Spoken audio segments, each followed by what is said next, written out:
श्रीराम समर्थ. चातुर्मासानिमित्त आपण रोज थोडंसं चिंतन पाहत आहोत. श्रावण मास सुरू आहे.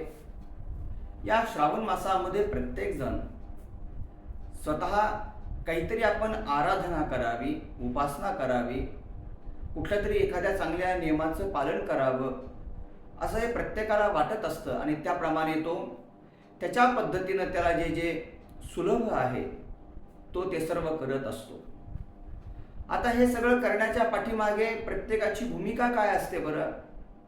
एकच सरळ भूमिका असते प्रत्येकाची. देव मिळाला पाहिजे हे नकोय, म्हणजे हे नकोय या अर्थानं मी तुच्छतेनं म्हणत नाहीये, पण प्रत्येकाला इतकं वाटतं की बाबा नाही जरी परमात्मा मिळाला तरी देवाची कृपा आम्हा सर्व कुटुंबावर राहावी. हेच ना, देवानं सदैव आरोग्य चांगलं ठेवावं. ज्या काही परिवारामध्ये संसारामध्ये ज्या अडीअडचणी आहेत हे परमेश्वरा त्या अडचणी दूर व्हाव्या. आपली देवाजवळ फार मोठी अपेक्षा नसते, अगदी छोटी अपेक्षा असते आणि तो एक मनामध्ये भाव ठेवून, ती एक इच्छा ठेवून प्रत्येकजण आपापल्या परीने भगवंताच्या जवळ जाण्यासाठी जे जे त्याला करता येईल ते सर्व करण्याचा तो प्रयत्न करत असतो. आणि हे चुकीचं नाही, म्हणजे नाही पण आहे. आता एक प्रश्न माझा असा आहे आपल्याला, म्हणजे माझ्यासह आपल्याला प्रश्न आहे की आपण एक विचार नेहमी करतो, यशस्वी आयुष्य आपण जगलं पाहिजे का समाधानी आयुष्य आपण जगलं पाहिजे? जरा आज आपण रात्री झोपताना हा प्रश्न आपल्या मनाला आपण विचारा. यशस्वी आयुष्य असलं पाहिजे का समाधानी आयुष्य असलं पाहिजे?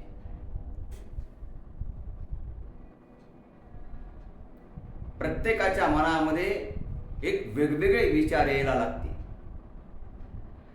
पण मला असं वाटतं की यश हे समाज ठरवत असतो. यशस्वीता जी असते ना, हा समाज ठरवतो. पण समाधानी आयुष्य हे जे असतं, हे समाधानी आयुष्य यशस्वी आयुष्यापेक्षाही अधिक अधिक आणि अधिक आपल्याला खऱ्या अर्थानं प्रसन्न ठेवणारं असतं. आपण विचार करा आणि मग ठरवा की नाही आपण जे आज चिंतन ऐकलं आहे त्या चिंतनामध्ये खरोखर आपण काय घेणं गरजेचं आहे. तुम्ही वाममार्गानं पैसा कमवला, तुम्ही दान करायला लागला की लोक तुमचं यश गातात, नाही का? यश म्हणजे कर्णाचं यश लोकांना गायलंच की, नाही का? मग यशस्वी आयुष्य याही पेक्षा महत्वाचं आहे समाधानी आयुष्य. गडगंज संपत्ती आहे, यशवंत व्यक्ती आहे, सर्व गुण त्याच्याजवळ आजूबाजूला आहे, सर्व गुण संपन्न आहे, पण इतकं सगळं असून जर त्याच्या ठिकाणी समाधान प्रवृत्ती नसेल तर मला सांगा त्या यशाला काय किंमत आहे?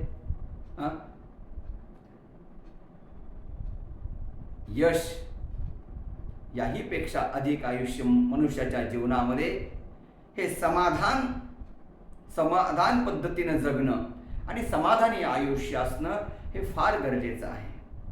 आणि म्हणून हे समाधानी आयुष्य आपल्याला लाभलं पाहिजे, यश मिळालं पाहिजे. नाही असं मला म्हणायचं नाहीये. जीवनामध्ये यश आवश्यक आहे, पण त्या यशासोबत जोपर्यंत समाधान जोडलं जात नाही तोपर्यंत ते यश सुद्धा परिपूर्ण ठरत नाही. आणि म्हणून हे समाधानी आयुष्य आपल्याला मिळावं, त्या समाधानाच्या सोबत यशही आपल्यासोबत असावं असं वाटत असेल ना, तर परमात्माच्या जवळ परमात्माला नित्य नमस्कार करणं फार गरजेचं आहे. आता या नमस्काराच्या पण 3 पद्धती आहेत बघा. एका पद्धतीने नमस्कार केला जात नाही. शेक हँड आपण करतो का देवाला कधी? हॅलो असं म्हणत नाही देवाला. नमस्कार करण्याच्याही 3 पद्धती आहेत. 3 पद्धतीनंच नमस्कार केला जातो. चौथी पद्धत नमस्काराची नाहीये. कुठल्या त्या 3 पद्धती आहेत? सर्वात पहिल्यांदी देवाजवळ गेल्यानंतर आपल्याला आपले जे हे हात आहे हे हात जोडावे लागतात. बरोबर ना? पहिला प्रयोग, हात जोडावे लागतात. दुसरी गोष्ट, आपल्याला आपला जो माथा आहे ना, तो माथा सद्गुरूजवळ, देवाजवळ हा झुकवावा लागतो, झुकावं लागतं. आणि तिसरी आणि महत्त्वाची गोष्ट, आपलं हृदय, आपला भाव हा परमेश्वराच्या जवळ आपल्याला लावावा लागतो. आणि यालाच म्हटलंय, हात जोडणे म्हणजे सत, माथा झुकवणे म्हणजे चित, आणि आपलं हृदय देवाजवळ आपण लावणे म्हणजे आनंद. सत, चित आणि आनंद, या तीन. आणि म्हणून कथा पण तीन पद्धतीनं आहेत. ज्ञान, कर्म आणि भावना, या तीन पद्धतीनं कथेचं चिंतन आपल्या समोर मांडलेलं आहे. कशामधनं काय मिळतं? रामायण, भगवान श्रीरामचंद्राची कथा ही आपल्याला अनेक पद्धतीनं जीवनामध्ये कसं वागलं पाहिजे याचं ज्ञान प्रदान करते, नाही का? गीता, श्रीमद भगवद्गीता आपल्याला कर्म कसं असलं पाहिजे, कर्मप्रधान व्यक्ती कसा असावा.